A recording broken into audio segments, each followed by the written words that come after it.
Hey friends, Arthur Brooks here.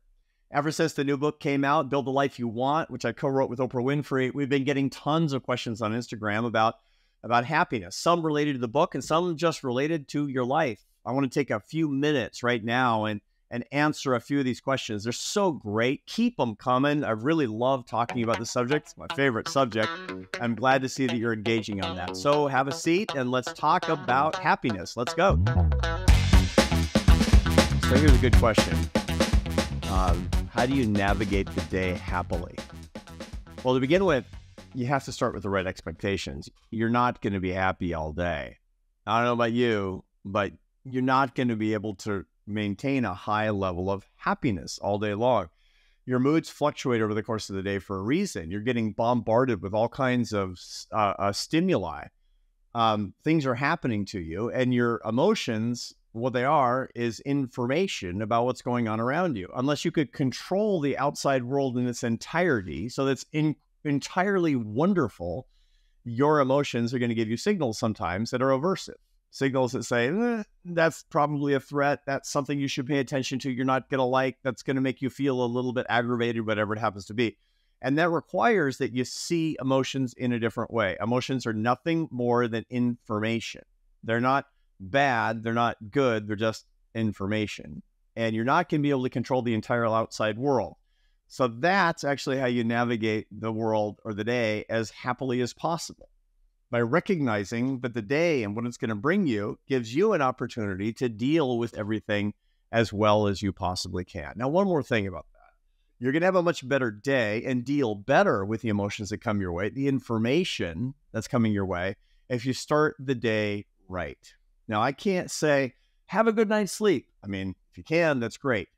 But I recommend that you have a good way to start the day, and you start the day more or less the same way every day. Get up at the same time. I recommend getting good, vigorous exercise in the morning and then doing your meditation or prayer or whatever you do to center yourself. And if you do the body and the soul as soon as you wake up, and wake up maybe a little earlier than you would have otherwise, you're going to feel a lot better over the course of the day. And by the way, do those things before you have your coffee. And if you don't know why I'm saying that, then read the chapter in the book about caffeine and adenosine that Oprah and I write about and build the life that you want. That's a good way to start the day, and it'll give you the happiest day that you can get while still remembering that pure happiness is not the goal. Okay, next question. How do you fuel positive emotions? Well, to begin with, you don't always want to fuel positive emotions because emotions are nothing more than information. They're telling you what's going on around you. If a saber-toothed tiger is chasing you, you don't want positive emotions. You want to feel terror so that you've got stress hormones pouring from your adrenal glands into your brain, and you can actually move as fast as possible. You want the right emotions. Now, that said, lots of times we have negative emotions, but that's just one emotion that we could choose. A lot of times, if we're appropriately metacognitive, you've read the book, you know what metacognition is. If we have enough space between the emotions that we feel and the reactions that we choose, we can choose a better emotion. The best way to fuel the positive emotions that are appropriate or can be appropriate is to think in particular situations, what could I be doing right now to take control of this situation? So for example, if I'm feeling sadness, can I make a joke? If I'm feeling pessimism, can I express hope? Not optimism, hope. If somebody is actually hurting, is there something that I can actually do to help? You're choosing positive emotions and positive actions in response to the negative stimulus. And so doing, you're taking control of your life. That's the way to think about fueling the positive emotions that will really make your life better. So how do we get hope? It's a great question. You know, a lot of times we make this mistake of thinking that hope and optimism are the same thing. And optimism is nothing more than a prediction about the future. Everything's going to be okay. That's a prediction about the future. And it's often wrong. Quite frankly, hope is not a prediction. Hope is a declaration of action. Something can be done and I can do it. That's always true. Always something can be done and always you can do it. You might be a complete pessimist realistically about a situation, but you can still be hopeful. And in so doing, you can turn your whole life, your perspective around. So how do you get more hope? You look for something that you can do. If you wake up in the morning and you're feeling pretty pessimistic, maybe you're feeling a little bit hopeless, don't take that for as the state that you're going to feel for the rest of the day. On the contrary, start making a list of things that you can do today. Start using your executive center. Start using your prefrontal cortex to populate a list of things that you can actually do, which is the definition of hope. Take hope into your own hands. And so doing, you will be building the emotion that you want to have as a substitution for the thing that you actually feel. And you're going to get a lot more, you're going to get a lot happier today. All right, everybody who's read the book, who's taken the Pannus Test, the positive affect, negative affect series, you know perfectly that this is the negative and positive intensity affect schedule. It's how strongly you feel your positive and negative emotions. And you know that you fit into one of these quadrants. You're a high, that's the mad scientist. You're a low, that's a judge. You're a high positive, low negative. That's the cheerleader, or you're the high negative, low positive. That's the poet. Now, a lot of people, they make a mistake of looking for a life partner who's just like them. That's a mistake. Now, it's not necessarily a fatal error. On the contrary, it just means you have a lot of work, and you got to make sure that somebody outside your marriage can help fill in the gaps. When two cheerleaders, they meet and fall in love and they get married to each other, there's a problem there, that there's no threat spotter. There's nobody out there that's actually going to be listening to bad news or potential problems. And one of the things that two cheerleaders typically do is they don't see financial problems on the horizon. They spend all the money and go broke.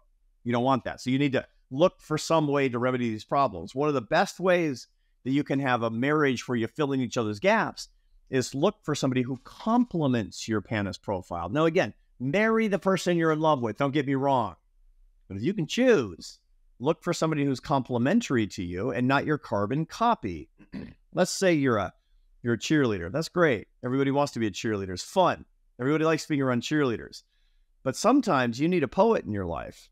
Let's say you meet and fall in love with and marry a poet. That's actually really good, but it can be hard.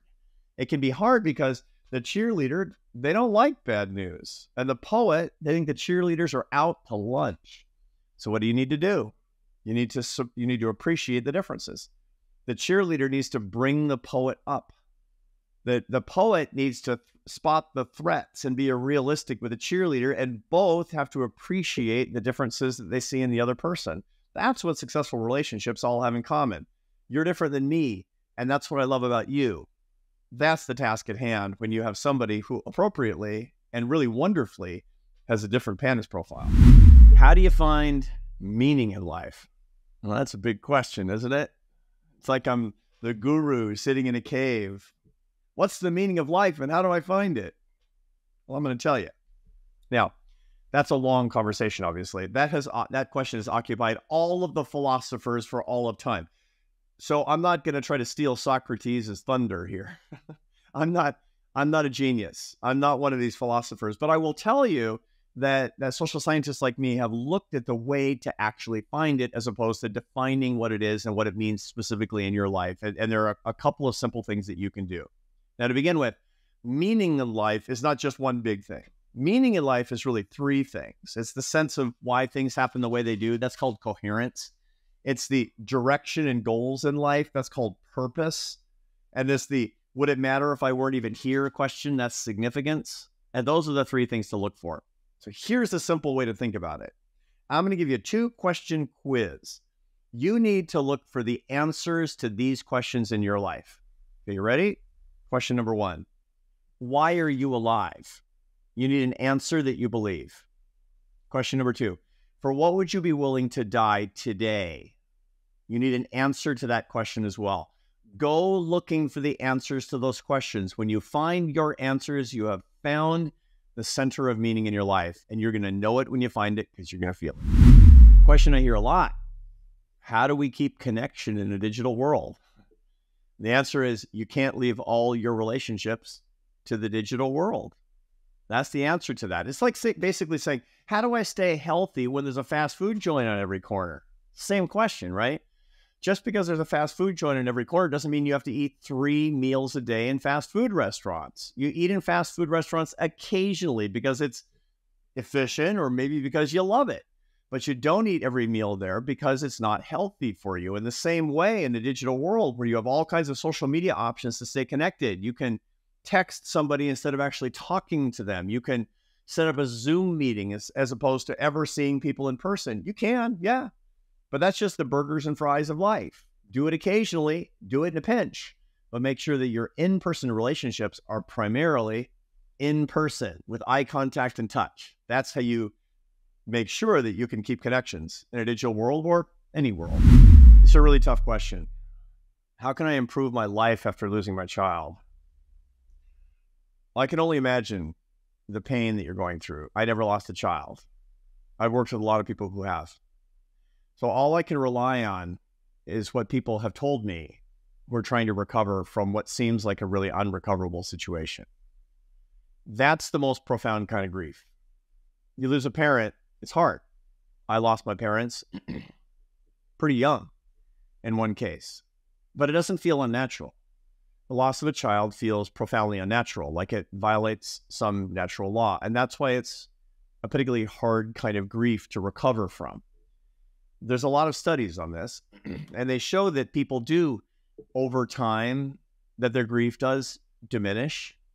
But there's one thing in particular that people do that say that it makes more meaning of the situation. It makes the grief more bearable, and it makes the process move a little bit faster.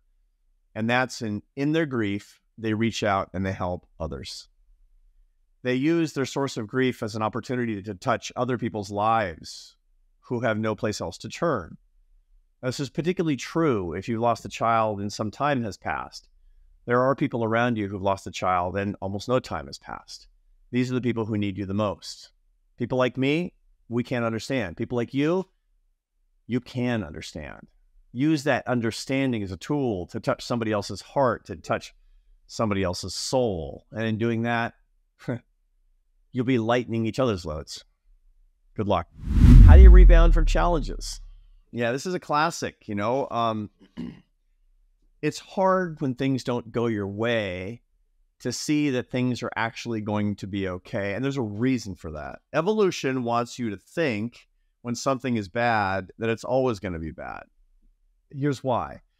If you knew that something bad happens and you're going to feel fine, if you knew that, you'd get a head start on feeling fine and you wouldn't care so much. But Mother Nature wants you to be highly aversive, as they say, to negative stuff around you. When you're feeling afraid, Mother Nature wants you to feel like, I'm going to be afraid for the rest of my life and take off running as fast as possible. When somebody breaks your heart or rejects you socially, you're supposed to feel like you're never going to get over it so that you will avoid that.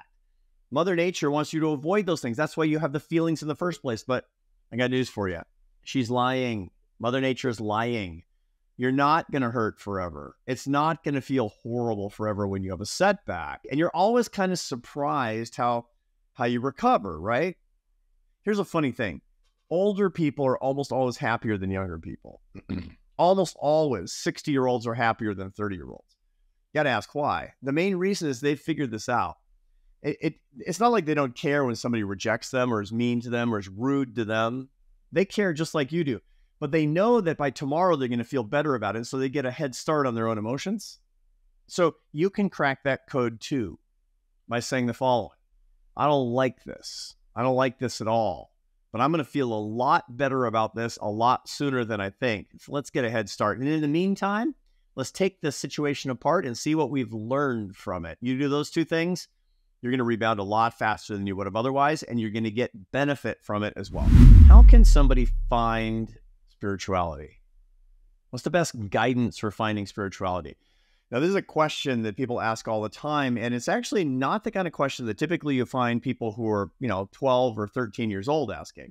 This is like kind of a 42 or 43-year-old person's question, or even older than that. It's funny because we leave behind our childish things, and we realize that things that perhaps earlier in adulthood we thought were childish aren't. And we have these hungers, and we don't know actually where to turn. So the answer to this is basically, it really comes from something that I learned from the Dalai Lama, His Holiness the Dalai Lama, the leader of Tibetan Buddhism. I'm not a Buddhist, I'm a Christian. But it's very wise what he talked about. Think about the search for spiritual truths in three parts.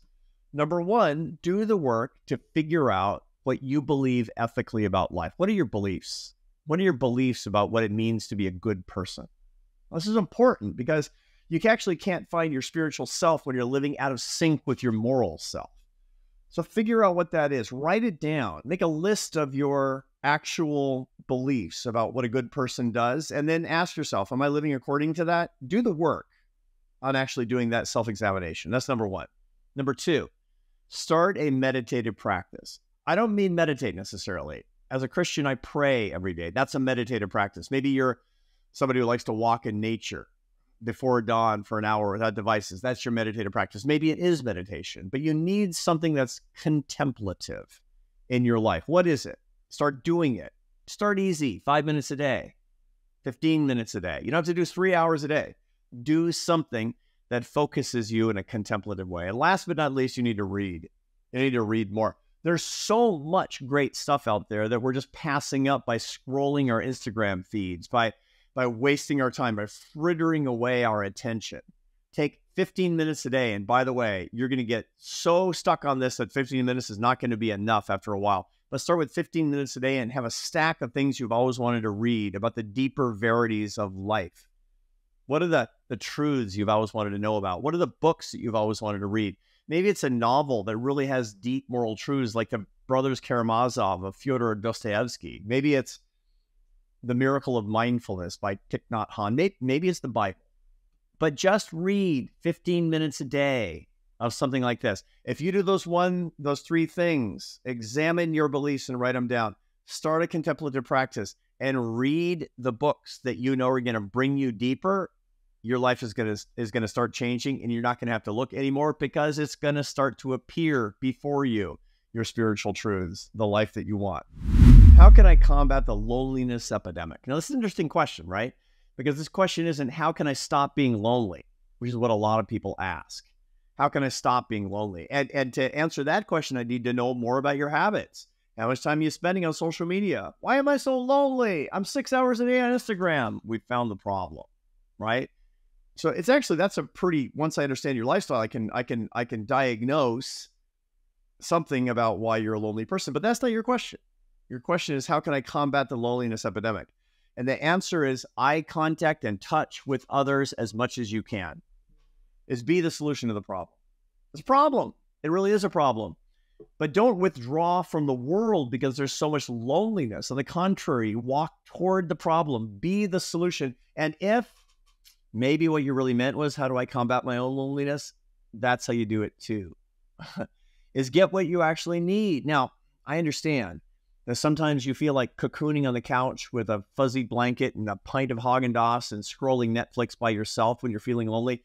There's a reason that you do the wrong thing, that you don't actually go out and look at company, because loneliness impairs your executive function. It literally makes it impossible for you to make the right decisions. There's a lot of neuroscience literature on this that shows it's true. And that means you need an opposite signal strategy, OSS, opposite signal strategy. When you feel lonely, go see people, go call a friend, get outside, get some sunshine, ride your bike. And if you're trying to combat the loneliness epidemic outside of your own life, do the same thing. Touch people, love people, in-person people, and loneliness will recede. How can I improve my career in dealing with stress? This is a hard one. I feel stressed too. And part of the reason I feel stressed is because I'm kind of an anxious person. If you take the Pannus profile, which everybody who's read the new book has taken the Pannus profile, I'm a super mad scientist. Very high positive affect, 90th percentile in the population. Very high negative affect, 85th percentile. And what the reason for that very high negative affect, or the way that it presents itself, is I'm a very anxious guy, is the way that that works out. Now, I don't do anything to help myself very often because I'm always looking for a new adventure. It's like, put me in, coach. Let's do something new and hard and crazy and scary. And I'm kind of abetting the problem, right? So what do I personally do under the circumstances? Now, I could do what the most obvious thing to do would be, which would be to retire. Go live on a farm. I guess that's what they say about dogs when they're taking them to the pound. It's like, yeah, he's living upstate on a farm. We never said that to our kids, by the way. But, you know, the obvious thing would be to step back, but I'm not going to step back. I'm not going to do it. So here's how I do it. I live a life of discipline. I live a life of discipline where I'm in touch with the the parts of my life that actually do lower my negative affect, that do lower my anxiety. I wake up every morning at 4:45. From 5 to 6, I work out, resistance training. I lift weights. I don't do it because I'm vain. Look, I got a face for radio. I'm not doing it because I'm trying to look good. I'm trying to lower my negative affect, and high physical fitness is one of the best ways to do that. That's number 2. That's for an hour. Then I take a shower. I wake up my wife, and we go to Mass. I'm a Catholic. I go to church every day. Super important to me, because then I've got body and soul, and then I'm ready to face the day. Look, I've tried to not do these things. I've tried to say, well, hey, maybe I skip Mass. It's not the same. I skip my exercise. I feel crummy. If I want to mitigate my own anxiety about my work, it's about my work, friends. I have to do those 2 things. I got to take care of my body, and I got to take care of my soul, and then I'm in the best shape that I can possibly be in. I recommend that to you. It's pretty good for me.